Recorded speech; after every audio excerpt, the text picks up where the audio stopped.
So I just got back from my volunteer orientation. Um, there's a lot of they do a lot of stuff at this place. It's a homeless shelter. I think they have about 60 spots. They serve breakfast and lunch to drop-ins from the community. They serve 12,000 meals a month, and they also serve dinner to the shelter residents. They provide storage for people who are homeless that need a place to keep their stuff, where it'll be secure from theft. And they're open for 4 hours in the morning and 4 hours in the sort of late afternoon, early evening for people to access their stuff. They provide advocacy, either dealing with the legal system or the government. They do people's taxes. They have a thrift store. They do a lot of stuff. Oh, they have another neat service called it's foot care. People who live on the street get what they call street feet. This is what happens if you can't take your shoes off, because if you do, somebody will take them. You're out in the weather, so your shoes get wet and then they dry, and then they get wet and then they dry. You don't have access to, shower facilities. People's feet get pretty nasty. So, for I think about 4 hours a day, people can go in and soak their feet with tea tree oil and Epsom salts in warm or cold water, as they prefer. And when they're done soaking their feet, they get a free pair of socks, which are like gold, apparently, on the street. So that's a service they do. They also have a chapel, so they do have services every day, except Sunday, ironically. They're not really a church as such so much anymore. It started off, it was a church, and they did social justice and advocacy and stuff. But I forget how long ago the actual congregation dispersed to area churches, and so they still provide a space for people to worship, and there are services, but it's not a church as such really anymore. It's more of a resource site for people. It's a non-profit. The person who did our orientation has been there for about 10 years. She started as a volunteer, now she's the operations manager. So she makes sure the building works properly and stuff. She was also at the time that she was taking us around, the first aid person on duty. So she warned us that she might have to take off to deal with stuff. What else? Oh, they at their sort of front reception desk, people can pick up things like soap, various other toiletries, paper, pencils, stuff that they need, like that. And there's a phone, so people have access to, they can use the phone, including long distance calls. And a lot of people use the site as their address because they don't know where they're going to be from. When they might not have a home, or they might have a home but they move a lot or whatever, so it's just a way for them to get mail without having to have a home address. Anyway, the person that did the orientation has been there for quite a while, and she's really enthusiastic. really excited about what she does and about what the whole place is about. And it was kind of infectious. There's a lot of different volunteer opportunities. There's a whole bunch of stuff there that that I'm qualified for, stuff that I'm interested in. So now I have to figure out how much time I want to spend there and how I want to spend my time there.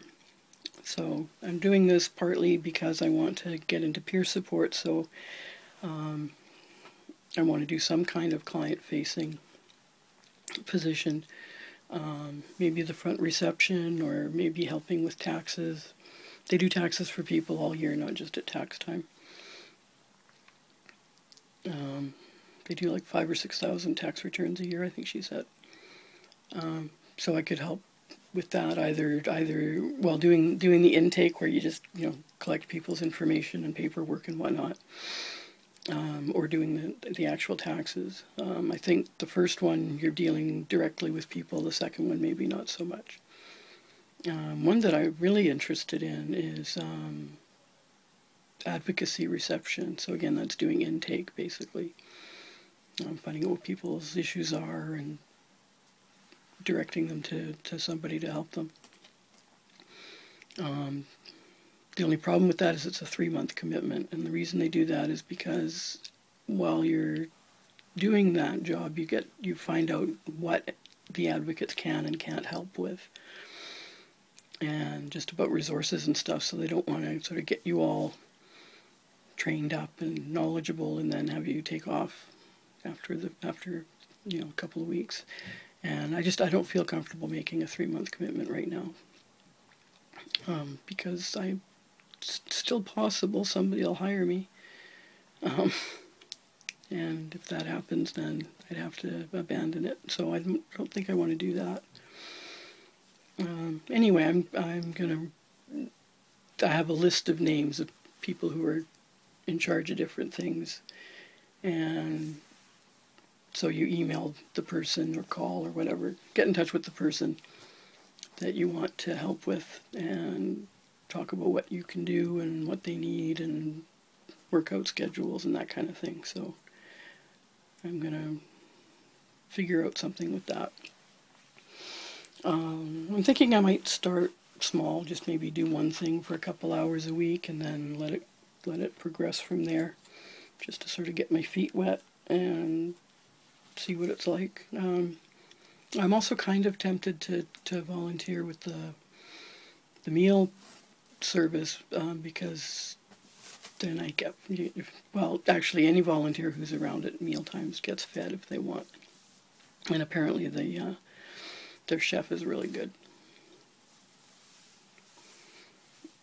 Jerry, the person who took us around, actually the chef came in, or one of them came in while we were in the dining room, and she has a bit of a gut.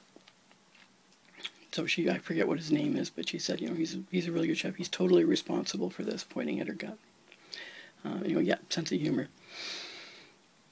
Something else they give out is rigs for shooting up. They're a harm reduction site. They don't judge. They just, if people are going to use, they want them to not get hepatitis or HIV or any stuff like that. Another service they have that I'd be interested in down the road, because you can't do it until you've been there for 3 months, is they call it, what do they call it? Listening something.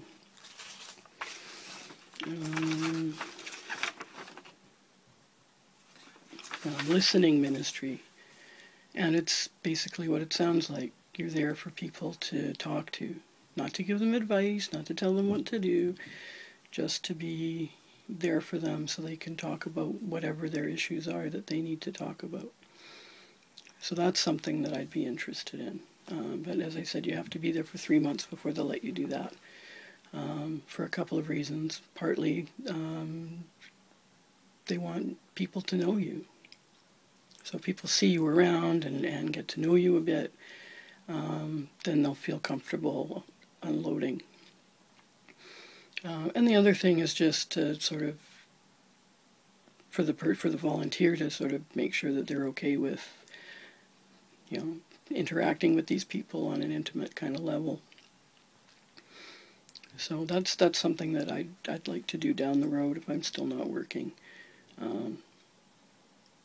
So I kind of want to do a combination of stuff where I use my skills to help them out, and other stuff where I'm getting a chance to do things that maybe are outside my comfort zone, but that would be helpful for me as a peer support worker. So that's where that's at. Tomorrow morning, Wednesday morning, I have a job, a phone interview for a job at 10 o'clock. So we'll see how that goes. I had some other stuff that I was going to do Wednesday. I don't know now if I'm going to do any of it or not. Oh, I do have one thing. I just remembered, yeah. I have a thing in the evening. It's a facilitators meeting with the Mood Disorders Association of BC. I'm not a facilitator yet. I haven't had the training, but it was suggested to me that it might be helpful to go to this meeting just to meet some of the facilitators and find out what they have to say about it and ask questions and that kind of stuff. So that's in the evening, right at supper time, 5 to 7. So I'll have to talk to Ross about that.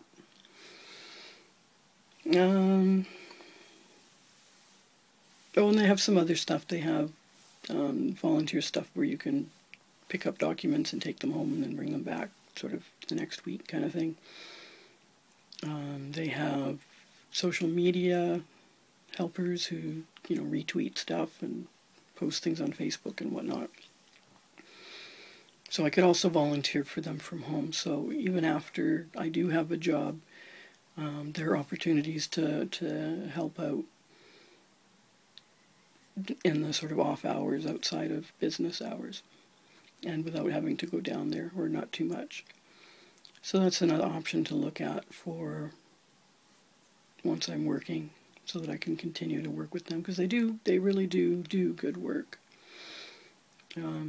Pretty amazing stuff. I might send you a link to one or two of their YouTube videos